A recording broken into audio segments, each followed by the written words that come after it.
What is up, guys? Wrestling Premiere is here. Now, I haven't done this one due to the schedule. It's simple as that. I had to bump WrestleMania 17 just to make this one, so I apologize for that. That video will come this week. As for what my next video is, I don't know. If I watch a clip on YouTube and it reminds me of that time period, I'm going to do something from that time period. All I know is just expect the unexpected. It could be anything. One thing that's for sure is it's obviously going to be a good video, so yeah. Right now, let's get into the video. 2008, the year WWE went HD. Now, when exactly did this change occur? January 21st, 2008. They initially tested the HD cameras out beforehand, and this could be found on the WWE Network. It's weird seeing the Ruthless Aggression Raw set in HD. It's something I never thought I'd see. This change came at a perfect time for WWE as they were preparing for the Royal Rumble. It took them about 3 months to make this stage, from planning of how the stage is going to look to the completion. So everything was upgraded, from the cameras to the stage. The cost for the trucks, the stage, and everything else was about $20 million. Now, for me and everyone else, we wanted to see the wrestling, the blood, Triple H's water spit HD. Also, this HD stage brought us mini-trons. Superstars such as HBK, The Undertaker, John Cena, they all had their own unique graphics for when they came out. So this change was pretty good. I mean, it's obvious. It's freaking HD. Why wouldn't it be good? Now, before they went HD, there were some things that had to be dealt with.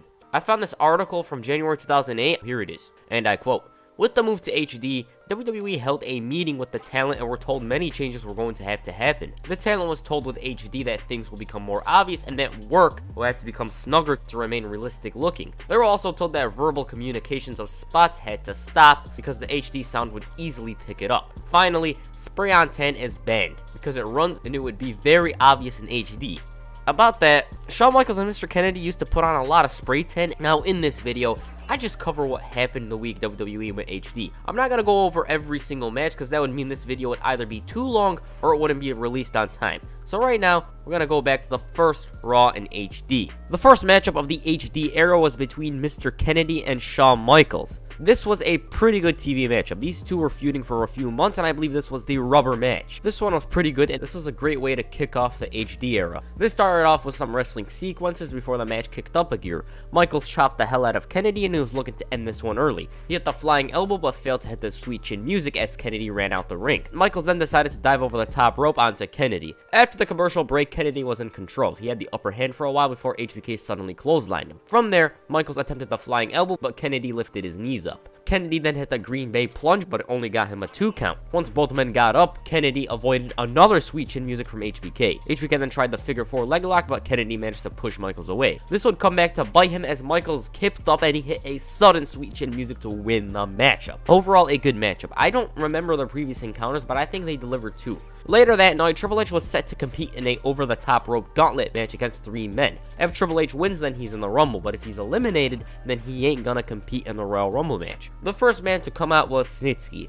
At first, it looked a bit tough for the game, but it was obvious he was going to eliminate him. After Snitsky struggled on the ropes, Triple H clotheslined him out. The Raw GM William Regal congratulated Triple H, but he announced that Triple H will face Mark Henry. Triple H tried to knock down Henry initially, but he failed. Henry knocked him down and he attempted to throw the game out. Triple H managed to avoid getting eliminated, but Henry continued manhandling him, delivering a backbreaker. Triple H was once again on the brink of getting eliminated, but he fought back. He was about to throw Henry out, but he couldn't lift him, and Henry fell onto him. Mark Henry then had a vertical splash on Triple H, and he was looking to clothesline him out. Triple H, however, managed to pull the rope from under Mark Henry to send him over the top rope. Regal then decided to take the third man's spot, and he ran into the ring. He assaulted Triple H, and once again, Triple H was on the verge of not competing in the Rumble match. The game, however, escaped, and he delivered a spinebuster to the Raw GM. Triple H then grabbed Regal, and he threw him over the top rope to win a spot in the Royal Rumble match. Right after that, Mr. McMahon came out, and he demanded that Randy Orton and Jeff Hardy shake hands. Mr. McMahon handed the WWE Champion a microphone to say some words. Orton said that he was relieved when he realized that Hardy is his opponent at the Royal Rumble. He praised Hardy, but he stated that Jeff has never come close to being WWE Champion. The Legend Killer did admit that he underestimated Hardy, and that every time he closes his eyes, he sees an image of Jeff Hardy crashing down onto him from 30 feet in the air. He congratulated Hardy, but not for winning the title Sunday. He congratulated him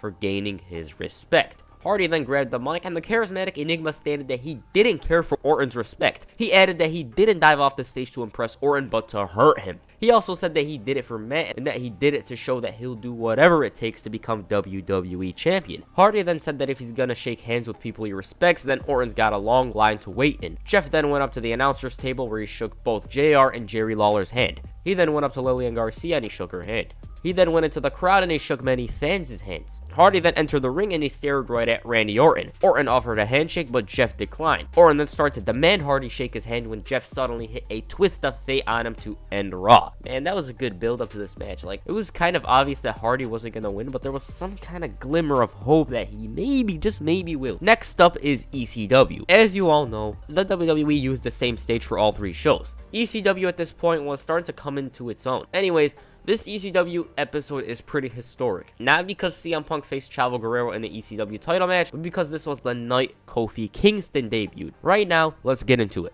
After many weeks of vignettes, Kofi Kingston finally debuted.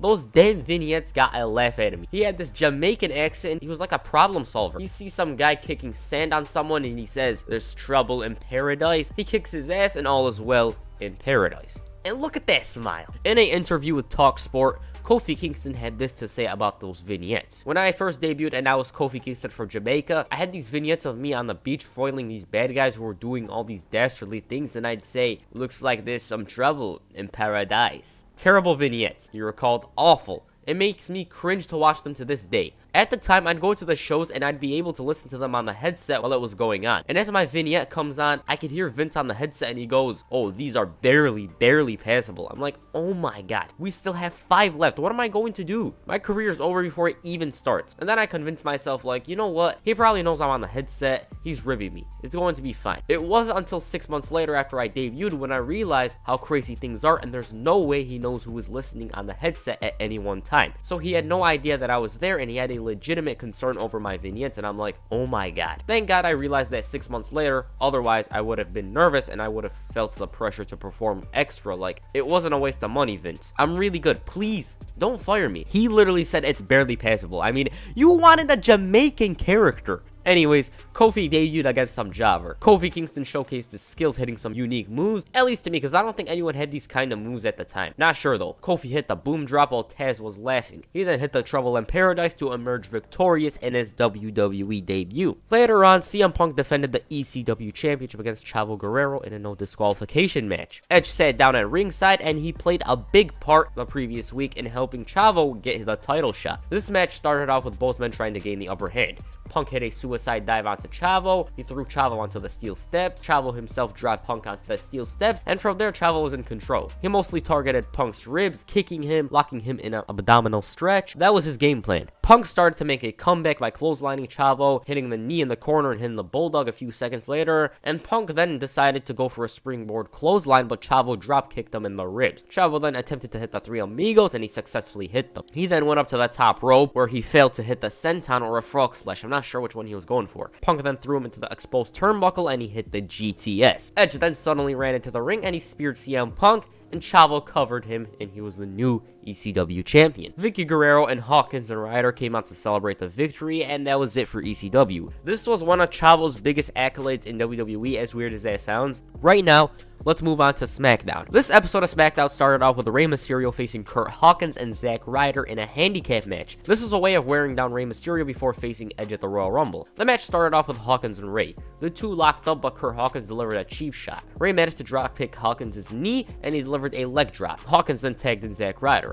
Ryder tried to stop Rey, but it wasn't until both men double-teamed Rey that they had the upper hand. They gave him a double backbreaker, but it wasn't enough for the 3 count. Hawkins was in control for a bit, but Rey hit the enziguri on him. Zack Ryder entered the match, and Rey was too quick for him. Rey at this point finally had control for a bit. He dropped the dime, but Ryder kicked out. Rey then managed to bait Ryder into the ropes, but then Hawkins got involved and he was sent to the outside. Rey then dived over the top rope onto Hawkins, and he was just about to wrap this one up with a 619 when Hawkins brought in a chair. The ref called for the DQ, and Rey managed to kick the chair right into Hawkins' head, and he sent the duo running. To be honest, I can't really grade this match. It was like quick. Later on, we find Chuck Palumbo and Jamie Noble. They argued with one another for a bit, and I'll get to this in a future video because I don't think anyone covered this small feud on YouTube. It was mostly about Michelle McCool. They were forced to team up with each other, and they had a disdain for one another. So when Michelle came, they were all quiet and they were acting like they were on the same page. But the reason why they had to coexist with one another is because they were set to team up with her to face Miz, Morrison, and Layla. Palumbo and Morrison started this one off. Palumbo then tagged in Noble and he delivered a snap suplex on the Tuesday Night Delight. Morrison, however, recovered and he tagged in The Miz, and The Miz delivered some right hand. Noble would then knock down The Miz, and while getting an Irish whip, he tagged in Palumbo. This led to the two arguing in the ring, and meanwhile, Michelle and Layla were arguing with one another too. Michelle even slapped Layla during this. As for Palumbo and Noble, Palumbo shoved Noble into the ropes, which led to Michelle falling off the apron and onto the floor. Noble called for help as Palumbo stood there and the audience was in silence. As Michelle was getting some medical attention, Palumbo decided to assault Jamie Noble. He rammed him into the post and he clotheslined him. Palumbo continued his assault on Noble and he even pushed a referee away. Michelle noticed this and she told him to stop, but he shoved her right down to the ground as the fans booed. Too bad this feud never really went anywhere because it could have made for something good. At least that's what it felt like to me. Next up, CM Punk and Edge faced off. Basically, Punk wanted to pay back Edge the favor from Tuesday night. Punk was accompanied to the ring by Rey Mysterio, who was set to challenge Edge at the Rumble. Edge came out with the Edge heads.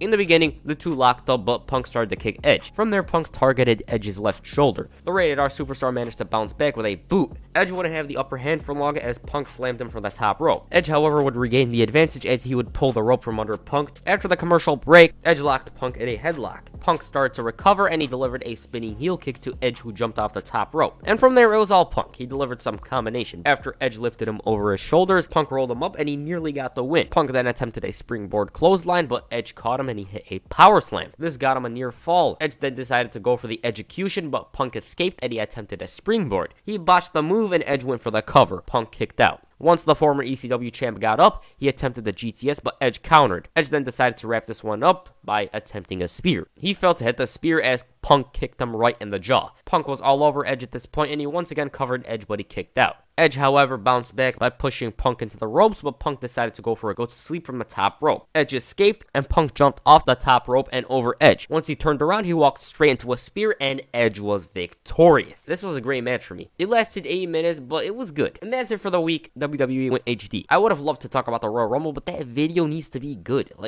I just can't talk about a few matches. I gotta talk about everything. Overall, this week is pretty historic because it's HD. I mean, it's clear. More videos in the future for the week with WWE, whatever will come. Such as the week WWE went to Japan, the week the brand split returned, whatever. Stuff like that. And that's it for this video. Make sure you hit a spear on the like button and perhaps the swanton bomb on the subscribe button. Peace. I'm out.